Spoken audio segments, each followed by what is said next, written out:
Hi, Mayowa. How you doing? Fine, thank you.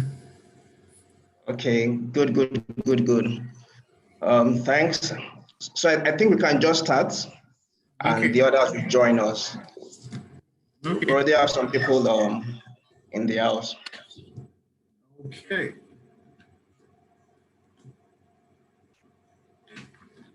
Just a second.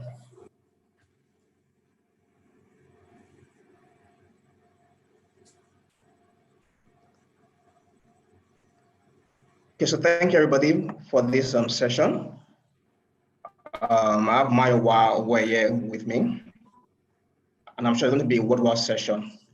I'm sure we're all familiar with what has been going on with COVID-19. But before COVID-19, there's been a lot of talks about the future of works, and really there have been winners and losers in all that has happened. And really what we try to do here is want to present opportunities. So beyond the narratives, beyond the rhetorics, are there opportunities for us to make money? Are there things we need to do? Are there mindset renewals that we need to take? So a lot has been said, and I think we should just dive into it so we don't waste your time. So I have Mayowa Owoeye. Mayowa is someone that I respect very much. Is an IT professional, and he's been at it for quite a while. He's done a lot of things. So I'll just say a bit about his profile before we start. So he's currently the regional information technology lead for African operations for Inlax Limited. His responsibility includes holistic information technology, strategy adoption and development across all inland businesses in West, East, and Central Africa. So his responsibility goes beyond Nigeria. Prior to joining Inlax, Mayowa was an enterprise application architect with InterSuite Nigeria. He also had a brief stint with Standard Chartered Bank as a member of the Nigerian CSS team. Mayowa is someone that is deeply passionate about data technology with a keen eye for creativity, design, branding, and web marketing. He's on the board of a few technology startup and consulting companies. He holds a first degree in pure physics. That one sounds like what Einstein studies, pure physics, from the University of Lagos, and masters in business admin in view from University of Rotterdam, UK. So Mayowa, you're welcome. Such an impressive profile. How are you doing? I'm fine, though. This thing that you've given me, I'm beginning to check my profile to see as it is. I'm not sure whether it was me you just introduced, though. Great stuff. So more people have joined the session. I'm sure by the time we are done, we have more people joining as well. We're also streaming on YouTube, so people can also watch on YouTube. So I think we just dive into it. So like I said, as someone that has been in this IT thing for such a long time. You know, we were talking earlier on. I know your house is a smart house. Oh, yes. Your doors, everything is more like a smart house. But let's get into it. Today's discussion. And I was reading some interesting numbers from McKinsey. McKinsey is a company that they do a lot of research more on this future of work. And according to them, about 50% of jobs that we currently do now become obsolete or become redundant by 2030. And that means a lot of people might be without a job. They said between 400 to 800 million people might lose their jobs. And not necessarily that they are not skillful, it's just because the narrative has changed. And we are even seeing that play now. A lot of people are redundant at the moment, not by their own doing, but by COVID-19. So now we're at COVID-19, but beyond COVID-19, a lot of things are going to happen, and I'm prepared for these changes. So I think I will just let you dive into it. Maybe you do your discussion, then afterwards, when people have questions, they'll take questions. And I love, we had a discussion earlier today, and you mentioned some opportunities that people can take during this pandemic and even afterwards. And I think that's going to be quite interesting. So Mayowa, over to you. Okay. You need to. So I'm going to use the PowerPoint slide just to guide me on the discussion. So I'd love to share this. Well, you need to. Okay. Hold on a second.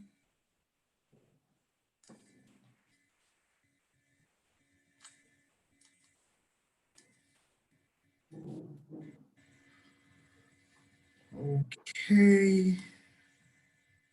Yeah. So I think we're good to go.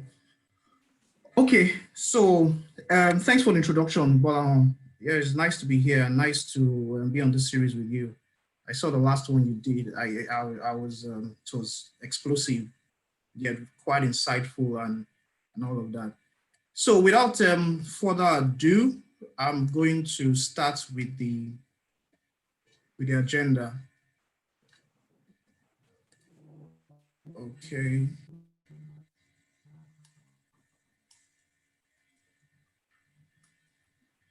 Okay. So this is what we're going to talk about today. So basically, I'll start by I'll show some impact of the lockdown, talk about a bit of remote work, then go into digital payments because I mean payments is a big it's a big portion of the whole digital economy. Yeah, we also have some suggestions to the government, some opportunities like Bola earlier mentioned, you know, that we can harness on. So I'm actually going to focus a lot on the opportunities. So I'll breeze through the slides on the lockdown, the remote work, because I think it's we've heard a lot of that, you know, and the whole essence of this session, like Bola said, is for us to identify the problems and actually prefer solutions to these problems and see where we, I mean, as Nigerians, both in Nigeria and the diaspora, can tap into these opportunities. So like I said, the impact of the lockdown. Yeah, so these are buzzwords that we keep hearing. Lockdown, contagious, social distancing, hunger virus, government palliatives, movement restrictions. I mean, these are things that we've gotten used to at least since March of 2020. I was talking to a friend of mine that was born in I was born in the 80s, and he was saying something that in the 80s when he was growing up, the billboards he used to see was don't drink and drive. In the 90s, the billboards became AIDS is real. By 20,000 to probably about 2019, media was about cancer awareness. But now, 2020, we're hearing keep safe. So, I mean, our discussion was just channeled around the fact that human beings have always adapted. There've always been problems, and human beings have always risen to those problems. And of course, we live in a digital age now, and a lot of things we have a lot of innovations and all of that. And I mean, there's so much that we can harness with this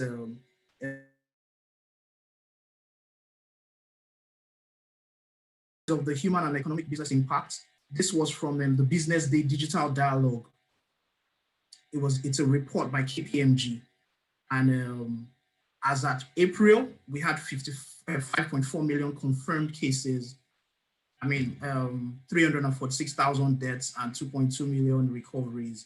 I mean, that has changed globally. I think currently today we have about 12.5 million confirmed cases. And I think about 560 deaths, but thankfully 6.8 million have recovered. Then in Africa, 115,000. In Nigeria, as at April, we were 8,233 deaths, 2,000 recovery. Now I think we're doing about 31,000 confirmed cases. And I think we have about 700 deaths and thankfully 12,000 recoveries. For the economic impact, just the GDP growth rate, comparing Africa, Ghana, Kenya. Basically, I just did this slide just for us to see what's happening. So we can see that Nigeria and South Africa as of April 20 are the biggest impact, the biggest losers in Africa. I mean, then the market performance difference between 2019 December and April 2020, we can see again, Nigeria and South Africa, 12.85% less 12.85% market capitalization. And I mean, this wasn't what was predicted, and all of this is due to the pandemic.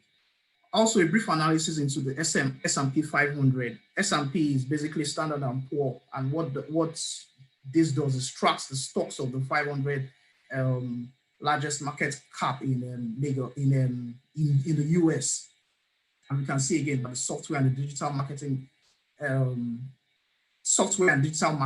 and healthcare all hit above 25%. I mean, so those are basically the winners. Airline aviation, negative almost 60%. It was a big impact on the airline industry. For Nigeria on the NSC, the consumer goods index dipped 50% in April, 50%, which is a lot. So more on the losers. So like I said, the airlines were the biggest hits. Major airlines, reduced their flights by more than 80%. Tourism also, hotel occupancy was messed up. Airbnb, I was watching something earlier on today, and the CEO of Airbnb said what they had built in 12 years was destroyed in 6 weeks. I mean, it was a big mess for them because, of course, everybody was staying in their homes, and I mean, hotel business wasn't booming again. The oil and gas business too was hit.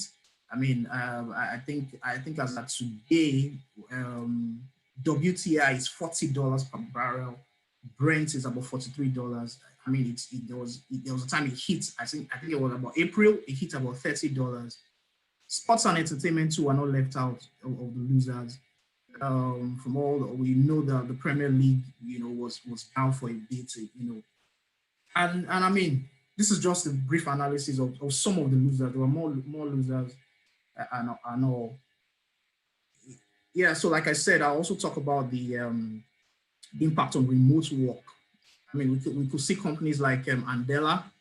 Andela actually moved all of their staff, all their offices worldwide to remote work. I mean, these were people that actually had the physical building before. They sold everything, sold their chairs and tables, sold all the computers and the servers in the office. I have a friend that works in Andela. He showed me his workstation. I mean, it looks like he even bought the boss's chair, the CEO's chair, and all of that, all the tables and everything. I mean, cash withdrawals, yeah, there was a lot of that on the ATMs. Per bank, I think an average of 7 billion per bank. I mean, in cash withdrawals for the ATM, one of the highest ever. Surge in mobile internet usage, increased pressure on ATMs, like I said, online streaming, Netflix, YouTube, and all of that. According to Forbes, they went up by 40%. I mean, internet data usage also. There was my company. There was a company that I heard about. Basically, they were doing about 100 Mbps per second for the organization and all of that. And because of the pandemic, they had to reduce it to 40. So the money they were paying heavy amounts, for this internet bandwidth. But the money they were paying there was nobody in the office, so there was a waste. And I just advised that basically we cut it off. And the money they were using for internet in the office, they channeled it to mobile data for the staff because everybody was working from home. So I also said I'll talk about the impact on digital payment. I'll rush through the slides because I want us to focus on the opportunities, and I'll also give time for question and answers because that's the most interesting for me. So the digital payment. So we have the regulators, the PSP operators, the bank payment processors, consumers, and the e-payment value chain. So the regulators, yes. So they had to do a lot, on effective e-payment systems, oversight on effective e-payment systems. I mean, it was most of the regulators I know are working 24/7. That's NCC, NIDA, NESG, and all of that. So I mean, it was a big issue, and they had to also focus on cybersecurity. I mean, service availability too was important, for all of that. The digital payments, I mentioned the PSP, the banks couldn't operate fully. Skeletal services at the branches, loss of transaction revenue, cash in and cash out, from the agency bankers, was on the rise. Cybersecurity, fraud and cybersecurity. I mean, they had to put so much into fraud and cybersecurity. And the consumers, that's us.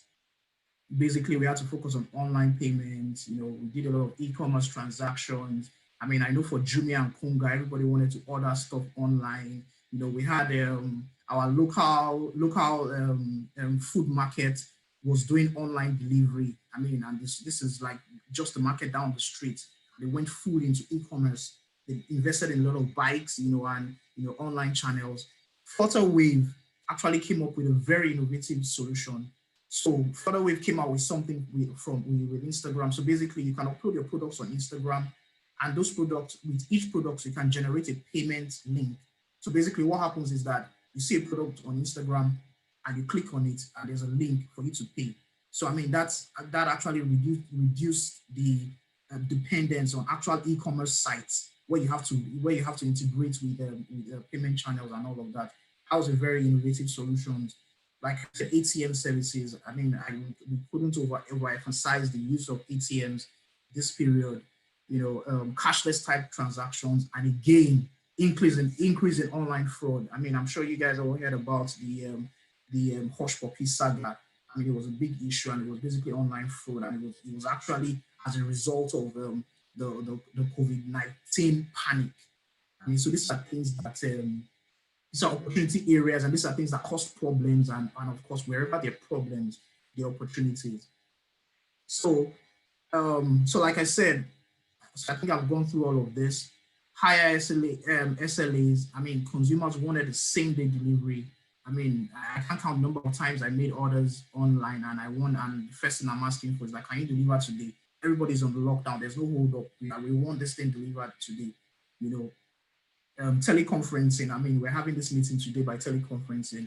Normally, this type of seminar will have probably gathered people together, from paid for a venue, item 7, and all of that. But I mean, from the comfort of your home, myself and Bolan, we're able to come present to you and all of that. It's also an opportunity area, essential services patronage. I mean, the masks and the hand wash kiosk and so many other things. So next, I'm going to talk about some of our suggestions to the government. So basically, so there's a policy from NITDA, and that's the National Digital Economic Policy and Strategy, and it consists of 8 pillars. And one of the pillars is actually solid infrastructure.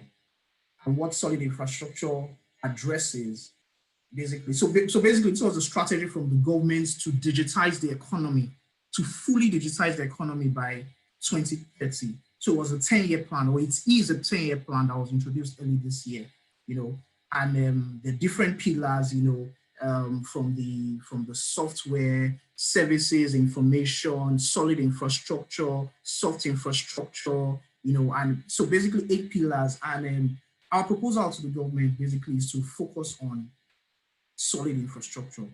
What solid infrastructure addresses is the deployment of fixed and mobile infrastructure to deepen the broadband penetration in the country.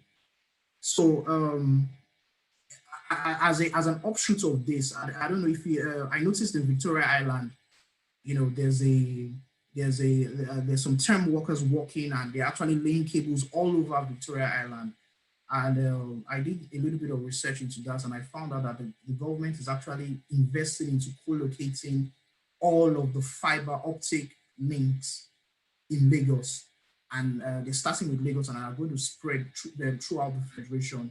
So what that means is that any of the telcos, that's MTN, Etisalat, Airtel, that is ready to lay cables, there's already a channel available, and all you just need to do is to lay your cables. Although they're going to be paying the government for it. I mean, the government hasn't agreed on how much it is and all of that. So it was one of the offshoots of this economic and this digital economic policy.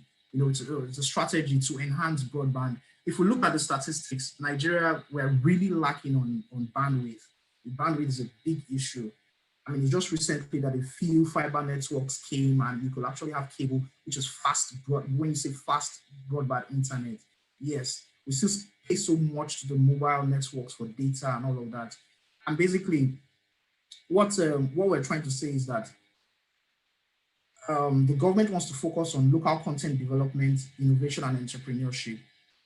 And without solid infrastructure, which I've explained as deployment of broadband, we cannot achieve these things. So I mean, this is a proposal to the government, and it's something that we as a private sector also can harness. So I also want to talk about the opportunities for the government. So the Minister of Communications and Digital Economy, who is also the CEO of NITDA, I was in a conference with himself and the CEO of NCC, Umar Gaba, and we had discussions about leveraging on platforms like NESG, NITDA, LSITF. I mean, this platform, that's where policymakers, a lot of policies are made, are discussed around this government parastatals. And the opportunities I see for the government is to actually leverage these platforms and to make policymakers of the ICT industry leverage on the intellectual property of the organized private sector. So, I mean, not just the government carry out policies without involving the organized private sector, but at least carry everybody along and let everybody synergize. Yes, we know that our government, I mean, there's a lot of corruption, there's a lot of bureaucracy and all of that, but at the end of the day, if we really want this to happen, it's inevitable. So we're also looking at leveraging on crowdsourcing platforms where policies and regulations can be posted, previewed in a structured manner before its official release. We're also looking at strong public-private partnerships that are formed based on the 8 pillars of the NDEP strategy that I talked about. We're also looking at most importantly setting up a digital economy working group. Something like the Triple Helix Roundtable. So the Triple Helix Roundtable is a coalition of NESG, NUC, and TET Fund. NUC is a Nigerian Investors Commission. NESG is Nigerian Economic Solid Group, and TET Fund is Tertiary Education Trust Fund. So the three of them came together, and there are a lot of policies that come out around training people from the universities. NESG from the coalition, also from the private sector, coming up with a lot of initiatives, and TET Fund, they're able to bring out these funds to the tertiary institution. So, I mean, something around the digital space can be done, maybe with tech companies or a coalition of some tech companies only, with NCC and all of that. It's a very good initiative and an opportunity for the government to at least bring value to the people, and even also make money. So I also wanted to talk about opportunities for the private sector. So, I mean, bringing it back home, coming to the private sector, the e-commerce industry can never be overemphasized. I think today Jeff Bezos' net worth is about $189 billion. I mean, that's and Amazon, as at April, as at the first quarter of this year, they announced $74.8 billion in market capitalization. I mean, they've made so much money from e-commerce, and that's a channel that can never be overemphasized. The logistics and delivery chain. What's his name? Jack Ma, the owner of Alibaba. I think he's doing about $48.9 billion today in net worth. He came up with an initiative immediately the COVID-19 situation happened, and he set up a logistics and delivery company to actually focus on personal protective equipment, and it was a boom.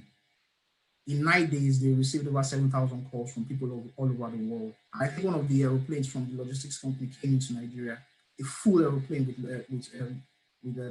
PPE equipment. I mean, that's an area that this period, it shouldn't be looked over. Video conferencing, like I mentioned earlier on, Zoom, I mean, just zoomed off in revenue. Not too many people knew about Zoom.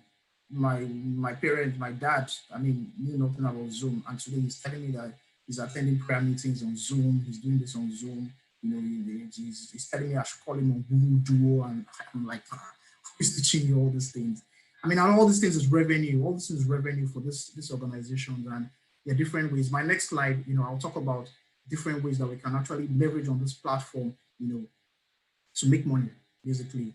Health tech, Helium got, I think it was about $10 million in Series A funding. I mean, Helium they released an app. Basically, what it is, I think it's called Care Credit. And it's a digital loan product for healthcare providers. I mean, so they're actually ready to give loans out to any technology related healthcare solution that is viable. So I mean, these are opportunities that we can harness. Entertainment, like I said, Netflix, Disney. I mean, people moved from traditional cinema viewing, and you're just at home. Almost everybody in Lagos now has Netflix. Netflix is like the norm. And as at December last year, I mean, I could count the number of people that actually were using Netflix in Nigeria. Yeah, okay, so this is, for me, this is my most interesting slide. And I would say it's my most interesting slide because it's full of opportunities that we can harness. So what I've tried to do is to bring it from the government perspective, that from the government, then to the organized private sector, then to me and you, everyday people. I mean, nothing so big. No, we don't have to go into any ESG and collect $10 million seed funding or something. Just simple things I can do at home. You get so the hand wash kiosks.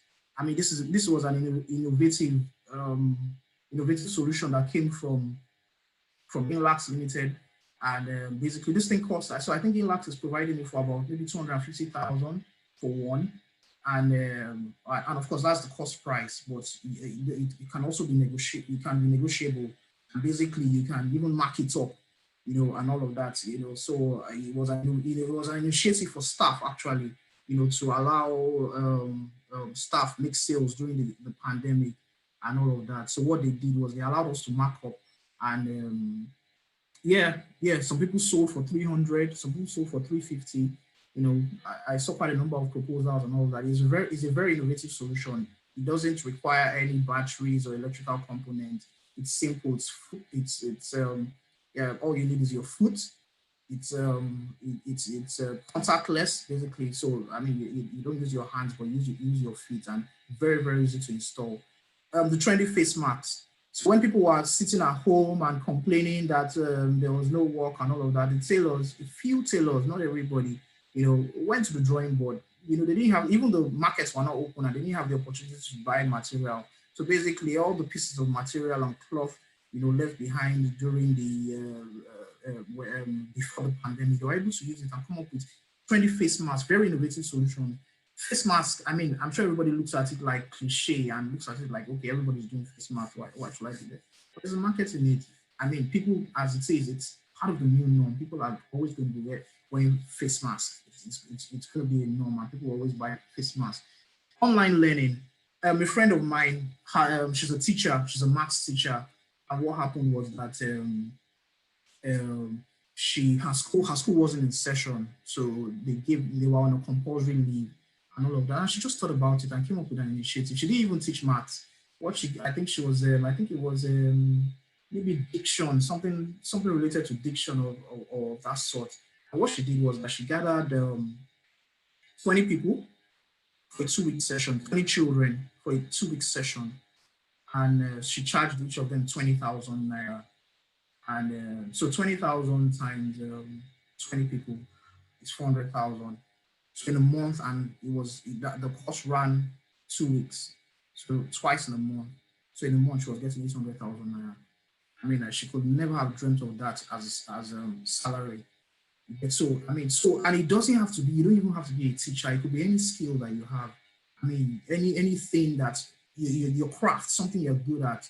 Just bring some people together, leverage on the video conferencing platforms, make them pay for it, especially if it's insightful. Yes, you might not start with the 20 people and all of that, but you can start small. Maybe 5 people, 3 people, You can even start free, gather 2 or 3 people, and, as long as the session is insightful and all of that, people will be ready to pay for it. As long as people can give you recommendations and all of that. Yeah, so also website design and management, a very key area. So because of the e-commerce boom, there's a lot of demand in website design. And I mean, website design is very easy if you just put your mind to it. I mean, it's something that is very easy. And what I also advise is for business owners, don't just leave the website design for the website designer. as a business owner, you too should learn how to manage your website, learn how to build some things, and you can actually save costs on some basic things. You could go online very easily if you understand the basic skills of website management. And I mean, when you even learn these things, it's also a skill that you can also impact on others. So I mean, like I mentioned about the online learning, if you decide that you want to actually, if you decide that you want to take that out and teach people about it, it's a very good topic that you can use to teach people. Yeah, so also virtual entertainment. I've seen so many videos of Zoom weddings today, as in these days, and I'm tricked. You know, the photographers and the videographers. Nigeria, or let me say Lagos to be precise, we're big on weddings and events and all of that, and the event industry was really affected in this. So I mean, simple things like online streaming and all of that, stream your wedding, come up with innovative ideas with your cameras and all of that. I mean, and that's very important. Another thing we can't overemphasize is the baby boom. I mean, because people are going to be at home, so definitely there's there's going to be a baby boom. Between me and you, I have reports about 3 family friends that are pregnant, as in like COVID-19 pregnancy already. So I mean, this is an area. Baby products can never go out of stock and all of that. Personal protective equipment also. I mean, this is an area. Then personal streaming services. So I want to talk about this Plex. So what Plex is basically a platform where you can actually upload videos. You can upload movies. So basically, it's like my own Netflix. So Plex is a free service you get, and you can sign in for free and all of that. Sign up for free, and you get a cloud space where you can upload movies to. So I have a friend. What he does, he just uploaded like terabytes. I think he has about 40 terabytes of space and all of that, and uploaded different movies. And what he did, he started subscribing. So I mean, the movie lineup is endless. You get, so I mean, you can decide to do something, maybe your run movies. You can decide to do maybe your craft, something related to your craft. Put some movies there and make those videos available for people to actually watch, and learn and all of that. People will be ready to pay for that. I mean, if we can't get the actual physical classes, we can't pay for the actual physical classes these days, or we can't pay for the actual going to watch movies. People will be ready to look at what content you have. And I mean, obviously, it has to be competitive. I mean, when it comes to Netflix and when it comes to other services. Virtual marriage counseling, definitely this period. People who are not used to staying in the same environment with the family and all of that. I mean, there's a lot of counseling that needs to go on and all of that. So I think this is an area. So actually, in all of this, after this session, we're going to send links on how exactly you can leverage on all of these business opportunities. So each of these business opportunities, the vitamins and supplements, we have a partnership with what Health Plus, and there's a kind of consignment agreement, that we can do with them. For the virtual marriage counseling, we have a pool. We actually have a pool of counselors. If you want to join, and be a counselor, or if you actually need the counseling, we're going to. So each of these things, I'm actually going to have the links. The hand wash kiosk, the links on how to get proposals on that. The face masks too. We have partnerships with some tailors and all of that. Learning how to make face masks, or if you actually want to buy face masks. The online learning too, we have some information on that. So everything on this slide, basically, we have, we're going to send out the links, and you can interact with us on how to leverage on all of these opportunities. So, so the new normal. Yeah, so this is the new normal, basically cash alternatives, incentivize cashless transactions. We're going to have to help customers adopt the digital way. So DIY online demos. So I mean, let people be able to do things themselves. I mean, with less human support. Those kind of things are going to make sales move very fast. You have to make your customers as acquisition champions. I mean, so that's basically putting in a good word. You give somebody a service, and all of that, and the person is able to tell others about your service and say, okay, I bought this from so website and it was good. Oh, somebody taught me this online and it was good. I mean, that's the strongest marketing tactics that we have with this new normal. Yes, ATMs, automated teller machines, we can't overemphasize it. Working remotely, remote work has come to stay, and we have to get used to it no matter what. Um, Partnerships with the unbanked and the underbanked, the agency bankers, and the CIC operators, and all of that has come to stay. So finally, I want to leave you with this. Somebody I admire very much. Her name is Omowale David Ashiru. She's the Vice President Global Operations of Andela, and one of her favorite quotes is, "The future is digital, remote, and distributed. And the future is now." Thank you.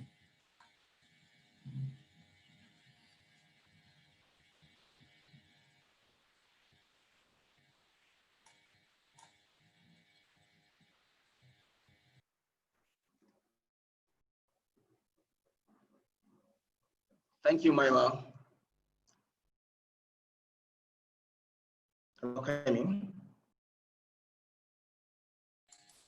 I can hear you. Okay, so thank you, Mayowa, for that. It was awesome. And I'm sure a lot of people have taken notes. So I guess for the next 15, 20 minutes, we just take questions. I'm sure a lot of people have questions they want to ask or clarity. So if you have questions, you can just drop in the chat. Okay, so there's one. And I will read the first question. So the person says, can you recommend good website designers and their DIY website design platforms?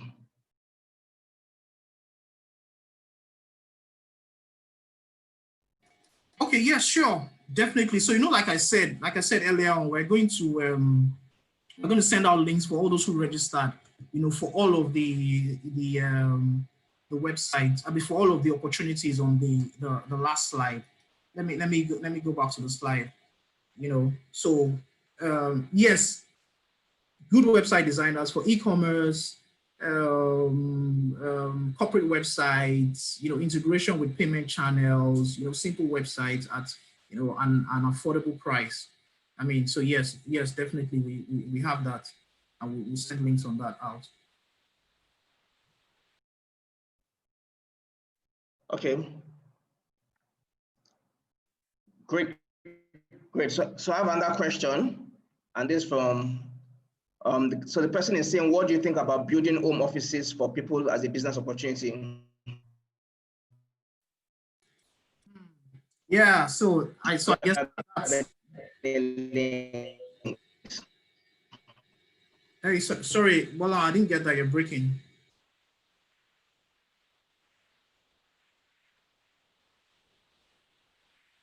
Hey, Bola. Hello? Sorry, I didn't get that. You are breaking. Okay, but can you hear me now? Yes, it's good now. Okay, the question is, what do you think about building home offices for people as a business opportunity? Oh. Do you have any links? Oh, yes, of course. So I think one of my interior decorators I actually discussed that with her recently, and she said she was able to transform. She was telling me about one of her clients that transformed her bedroom into a home office. And she showed me the picture because I actually know the client, and I knew what the room was like previously, and what it was like now. And I mean, it was marvelous. So yes, that's actually a good business area that we're looking at, because a lot of companies are going to be working from home. Like I mentioned earlier on, Andela, remote work from home. All of their offices, they stopped paying rent, sold all the infrastructure and all of that. And a lot of companies, my company too, the same thing. They made it clear that there is no way, at least in the next 2 years, that we're going to resume into 100% work. I mean, the max that is going to happen when the lockdown is fully lifted will be 60%. So yes, it's a key business area that I think we should harness.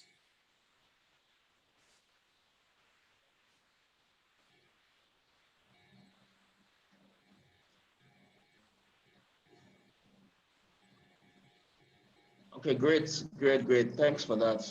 So there's asking what basic IT skills do you think somebody should have now, especially someone that's not been in this space before, and the person doesn't want to become redundant?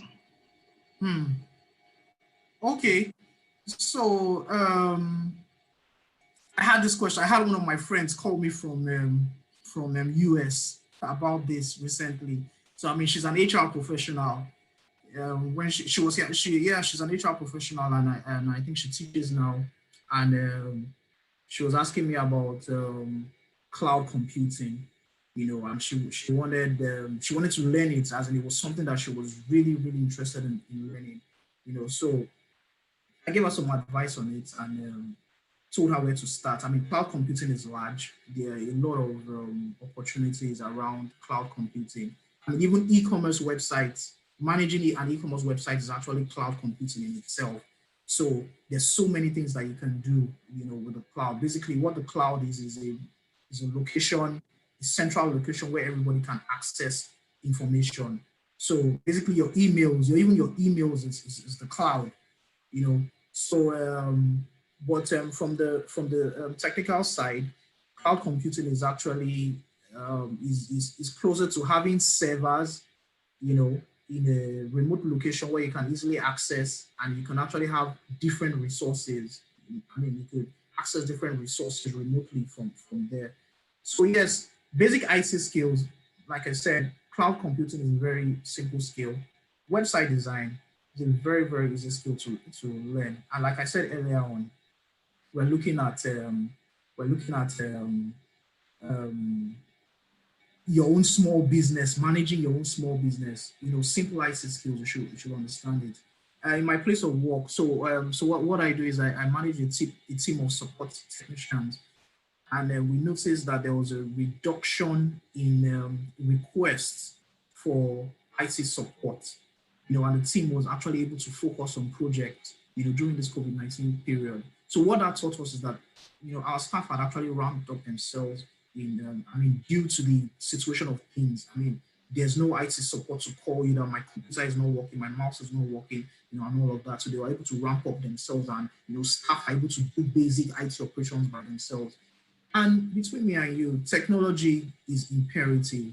Knowing about simple information technology skills, without that today, you might not be able to thrive properly in the workplace. So yes, simple IT skills. And like I said, we're going to send out links on this. A lot of these things are related to technology. I mean, the online learning is technology, the virtual entertainment is technology, the personal streaming services technology, the e-commerce solutions is technology, and the simple technology skills that we can harness. Okay, great stuff, great stuff, great stuff. Thanks. So we'll have some other questions. So I think you already mentioned this while presenting, but I guess the person just wants clarity. So it says, are there opportunities for food delivery, or do you think that sector is saturated? So again, I had a friend discuss with me about this food delivery. I mean, she said she wanted to invest in bikes and all of that. She thought that, I mean, the whole market is saturated. Lagos, we live in Lagos. Lagos is a commercial nerve center. There can never be enough delivery bikes in Lagos. It's not possible. I don't believe it. Okay. Maybe if the government invests some billions and puts in 1 billion bikes on the street, maybe. I mean, I have this. I have a friend. She used to work in Microsoft, and she stopped. She resigned from Microsoft to actually start logistics business. She started with 2 bikes, and I think today she has about 15 bikes. And that's what she focuses on, and she's definitely making more than what she was making in Microsoft. And let me tell you the truth, I've actually called her twice to help me handle some deliveries. I don't know whether it was coincidence or I don't know, I mean, what it was, but on those 2 occasions, this was at 11 a.m. in the morning, and this was before COVID-19. She said that she's fully booked. She was fully booked. I mean, and the same thing with so many delivery companies. You call them, they tell you that, oh, you should have called before 12. Like, you know, we can't deliver it until tomorrow. So food delivery is very important. Although food delivery is a little bit different from your normal delivery. So I mean, food delivery has to, the bikes can be there's a lot of shock absorbers that are put into the carriage of the bikes, because you know, simple things like cake and all of that. It's not just any bike that can deliver a cake. You know, so then I also heard issues about the drivers or the riders actually eating the food and all of that. So I mean, there's a little tension that is going to be put. Oh yes. I have a friend. In fact, she said she will never do. At a time, well, I'm sure she has changed. She said she will never do Uber delivery. It was actually Uber.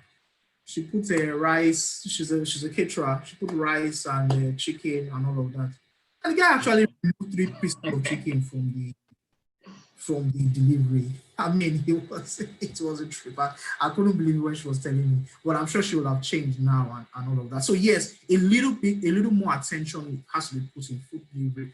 I personally will not patronize just anybody for food delivery. I mean, I have to know that you've put in some effort into designing your business and to ensuring that there's proper service delivery in your business before I patronize you for food delivery.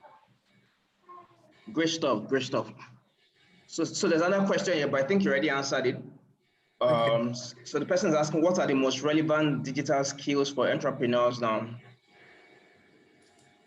Okay. So I know you mentioned, if we just want to add to what you mentioned earlier on. Oh yes. So relevant digital skills. I would say relevant digital skills. So I would like to take it from Nigeria and globally. Yes, and there's actually a list that I came across recently. You get, and basically what I saw in it was website design, business intelligence, cloud computing. What else? Yeah, so I think those were the top 3, you know, that were in that. But there's a list. I think what we'll do is that after this session, we'll also share that, you know, that list, because I have it somewhere. I'm not sure where exactly you know I put it. You know, we also have a list of top 10 sites for your career. I mean, you know, places where you can actually visit, you know, on the internet, and these things are free. You know, you can actually visit the internet, I mean, and learn different curriculum. There's this website, Khan Academy.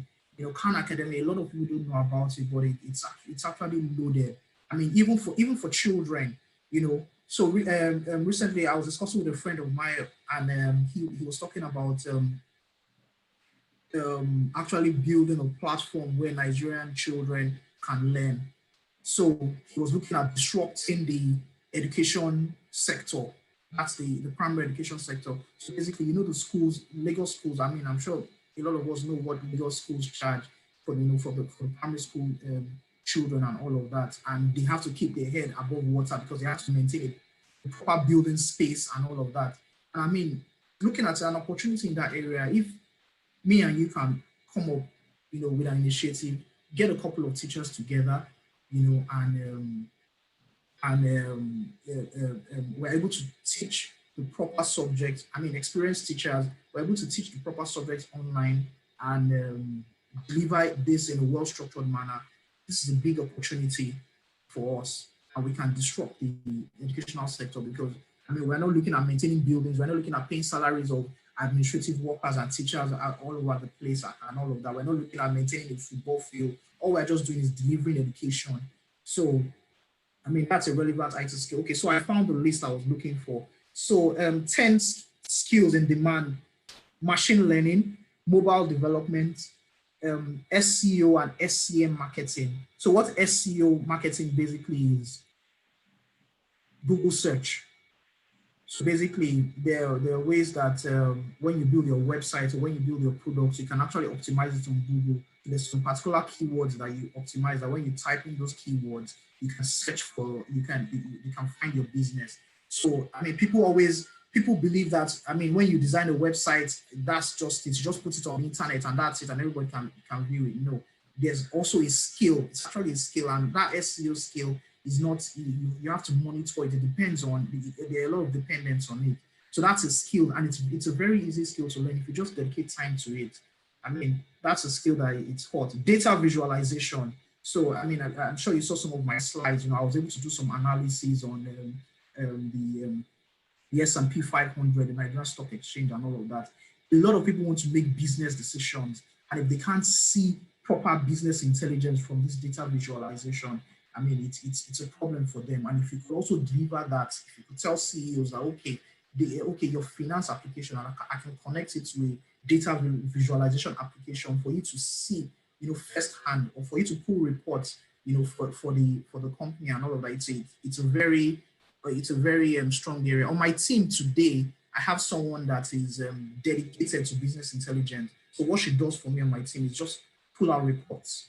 So she has all of the reports within the IT department, and at any time we want to see the number of people within the region that are accessing some particular applications. We see it. We want to see the number of people that did this at this particular time. We've seen it. You know, we push out an application, and maybe there's supposed to be some user interaction. We want to see the number of people that have used that and all of that. That's all she does for us on the team. So it's a strong area.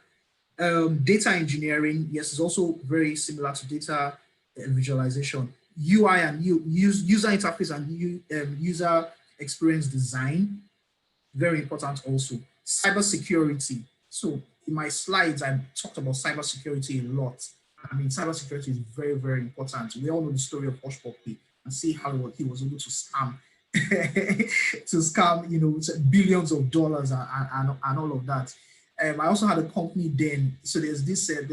So what Hush Puppy did was actually business email compromise.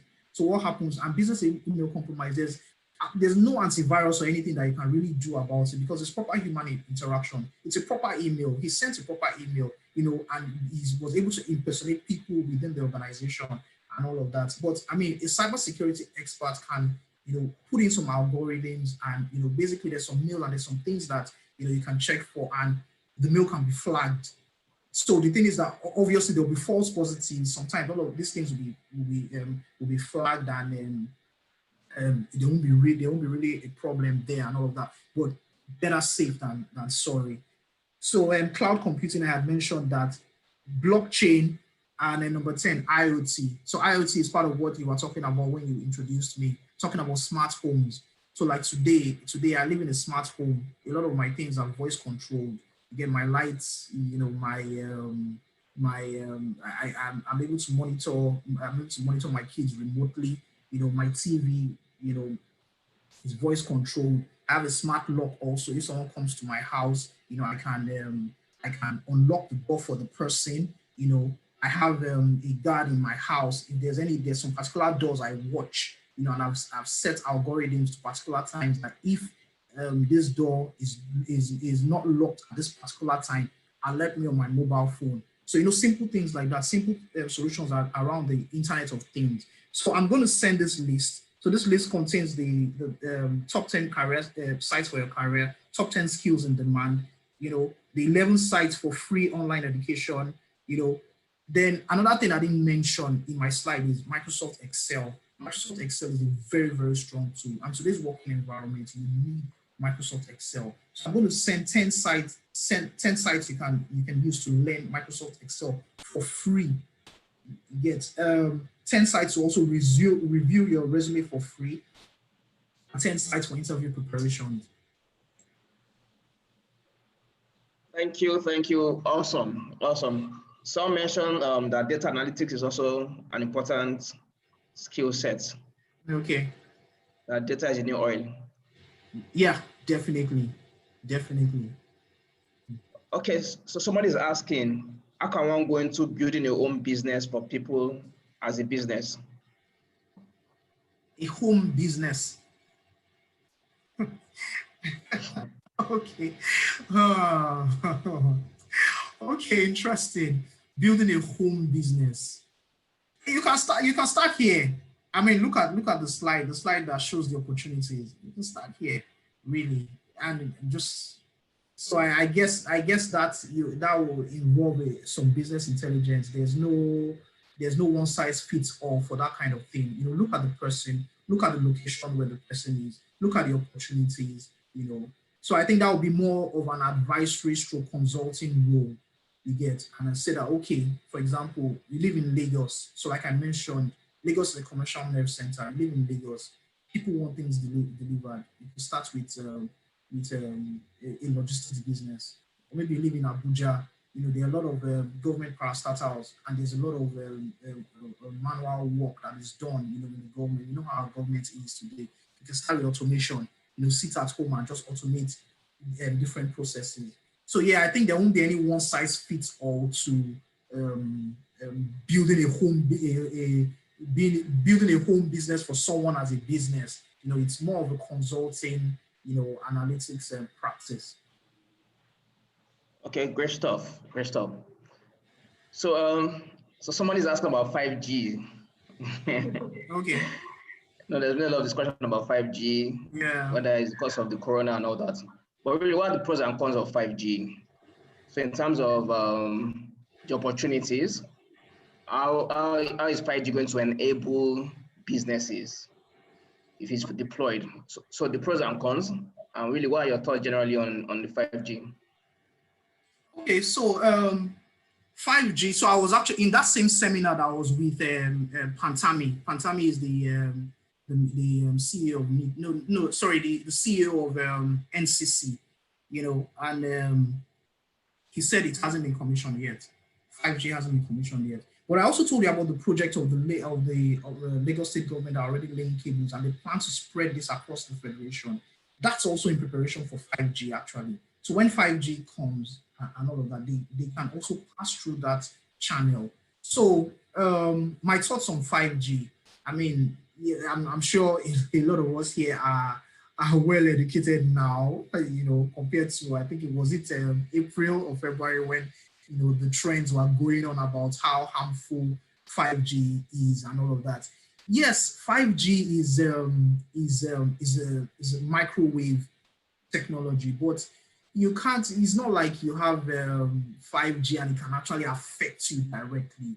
Yes, exposure to microwaves over time, you know, and even the spectrum on which the 5G is running, you can't compare it to it hasn't got to the harmful level. So talking about the health implications and all of that, it's far from it. It's far from it. So and I think that that myth has been debunked. So for the opportunities around 5G, definitely they're endless. I mean, with all these things that we've talked about, and my slide that talked about the dependence on the solid infrastructure. There's actually an initiative from the government to actually set up broadband for Nigeria. You know, and you know, like I said, with that broadband, those which is one of the 8 pillars of the NSCDP strategy. You get so of course the 5G keys into it. You know, and as soon as the 5G is commissioned on the mobile network, I mean, we're going to go live, and all of these things that we're talking about. I mean, if we have 5G, you know, this our video definitely is going to be smooth. You know, all those opportunities I've told you about, you can't do an online, you can't set up a successful online learning business without fast internet. I mean, it doesn't have to be 5G, but of course, if we have 5G, yeah, definitely, you know, it's something we can leverage on. So I look forward to having 5G. Honestly, I look forward to fast internet because. And I still maintain that one of my productive periods was when I discovered Etisalat's fast internet. Although Etisalat now, Etisalat will pay me for this promotion I'm giving them. I mean, so that period, I actually learned website design by myself. I mean, I just took time out, and this was some years back. took time out, when I discovered that, okay, I ask Google questions and, it comes immediately. I can open so many tabs and all of that. I mean, my productivity went from 50% to like 150%, with fast internet. I was talking to a friend that is working on moving to Canada. So he said there are three things that are taking him from Canada, that are sending me away from Nigeria. He said number one is traffic in Lagos. Number two is NEPA. And guess what the third one is? Slow internet. You get, so I mean, if we can have all of these things, I mean, why would people be migrating? We have a lot of intelligent Nigerians. We have a lot of people that are, innovative and all of that here in Nigeria. So, I mean, if these things are available, why would we be running away? Thank you. Somebody has a funny question though. That which internet is the best in Nigeria? Which internet is the best? These promotions, should I be collecting money for these promotions? I can actually prefer. So internet in Nigeria, what I tell people is it depends on your area. There's some networks that work fast in some areas, some don't. So I noticed that this period during the pandemic, the mobile networks were actually the fastest. So in my house, I had Tizeti. God bless Tizeti. Let's not go into. I'm sure people that use Tizeti will understand my pain. I had Tizeti, I had Intel, and I had Glo. Then plus my mobile data. Yes. But I noticed that at any point in time, when I wanted fast internet, it was my Airtel data. My Airtel was fastest. Of course, most expensive among all of them because it's mobile internet. So what are our advice for fast internet? So today I'm using a provider called Fiber One. Fiber One is giving me 20 Mbps a second, but they've actually laid a cable. So they've laid a fiber cable right from their office to my house. So obviously cable is the fastest.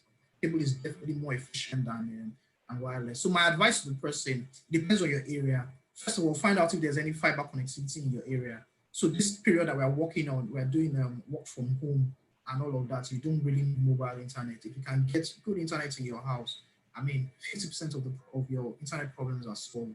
But and again, Fiber One, I'm paying 10,500 monthly for unlimited internet at 20 Mbps. I think that makes a lot of sense. Tizeti is wireless, but Tizeti was giving me 4 Mbps, and I was paying 12,500 for it. So the other providers, there's NGCom, there are quite a number of providers. So if the person can contact me later, depending on the person's area and what exactly the person wants to do with it, I can prefer a good solution for it. Okay, awesome. So Mayowa, so maybe if you don't mind, you can just drop your contacts on the chat, just in case anybody wants to contact you. Okay. Or maybe your email. Okay. And I've also asked people that want the slide to put their email on the chat group as well. Okay. So thanks. I think we've exhausted the question. Let me just confirm. So there was a question. You had mentioned a site where people could learn stuff. I think you said Khan Academy. Yes. Can you just spell the Khan so people can get it? Khan. Khan. Yeah. Okay. Khan Academy. Yeah. So I'm sending it now. Okay. So thanks very much, Mayowa. This has been quite an interesting session. I've learned a lot myself. Obviously, I need to contact you. Like I said, the money is no longer beneath the ground. The money is in the cloud. So I told myself I need to be close to anybody that is a technology expert or professional, so I don't get redundant in my field. So thanks a lot. So for this program, it's like a quarterly event. This is the second one. So we're having another one in October. So that will be a bigger conference. We have more people. Hopefully, Mayowa will be around as well to to be part of that conference. So thanks, it's been worthwhile. I'm sure our audience, our attendees, I know they've learned a lot. So you said you're going to share some of the links and Yes. So I think we should just send it to everybody with the slides and everything.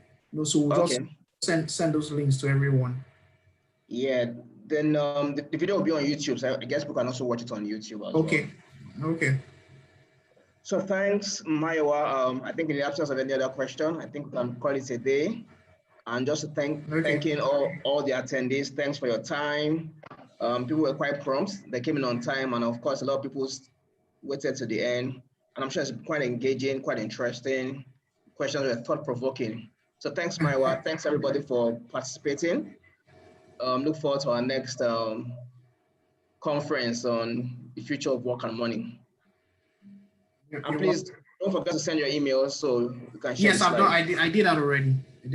Okay. Then to the attendees as well, please send your email so you can get the slides. Okay. Yeah. So bye. Thanks. Yeah, you're welcome. Yeah.